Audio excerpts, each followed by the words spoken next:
बिस्मिल्लाहिर्रहमानिर्रहीम। अस्सलाम वालेकुम।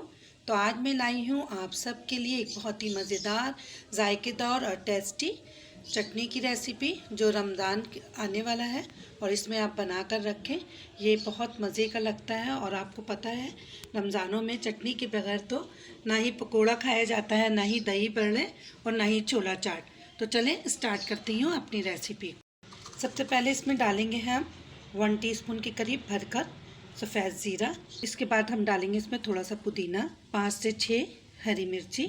आपको जितना तीखा पसंद है आप उस हिसाब से डालिए।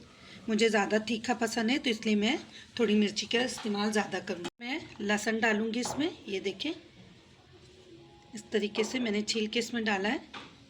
हाज़मे के लिए हम अगर बनाएंगे तो इसमें हम डालेंगे थोड़ा सा अदरक। इस तरीके से छीलकर मैंने बारीक काट लिया है। ये देखें डंठल समेत मैंने लिया है। तो अगर मेरी रेसिपी आपको थोड़ी सी भी अच्छी लग रही है तो आप मेरे चैनल को सब्सक्राइब करें, लाइक करें और अपने कमेंट्स बॉक्स में ज़रूर बताएं कि मेरी ये रेसिपी आपको कैसी लगी।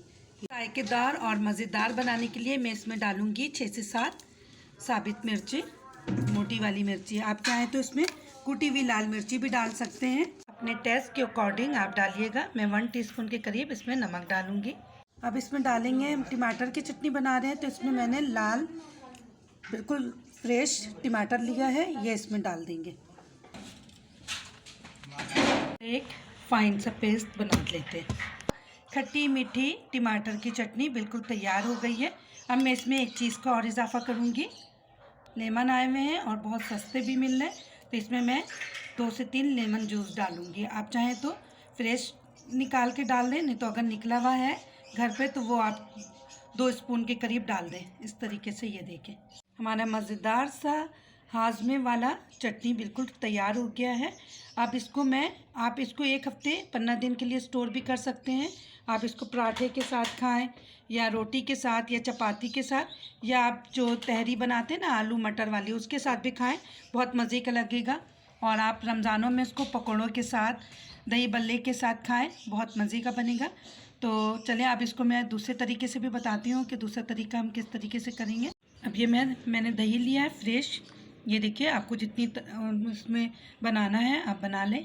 और इसमें डालूँगी मैं 1 टीस्पून के करीब यही वाली चटनी और इसको अच्छे से हमने मिक्स कर लेंगे। हमारी दूसरी चटनी भी बिल्कुल तैयार हो गई है। आप ये किसी के साथ भी खा सकते हैं, पकौड़ों के साथ या बारबेक्यू जो बनाते हैं उसके साथ भी आप खाएं।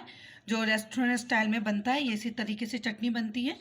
तो अगर मेरी रेसिपी आपको अच्छी लगी हो तो लाइक करें, कमेंट्स करें और मेरे चैनल को सब्सक्राइब भी करें।